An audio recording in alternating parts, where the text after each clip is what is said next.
Integrated into the new and intuitive Hepsia is a set of advanced tools to speed up your sites. They're called web accelerators. Web accelerators include Node.js, Memcached, and Varnish.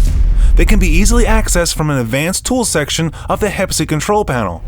Now, Node.js is perfect for building sites that require real-time interaction. It can handle thousands of concurrent connections with minimal overhead on a single process. And with Hepsia, using Memcached will make speeding database-driven websites fast and smooth. It catches data and objects to reduce the number of times an external data source like a database or API is read. Right now, Memcached is used by many popular sites. You can create a Memcached and a Node.js instance with just a click. Now, what Varnish does is stores web pages in memory, so web servers don't have to create the same page over and over again. It serves pages much faster than any other application server.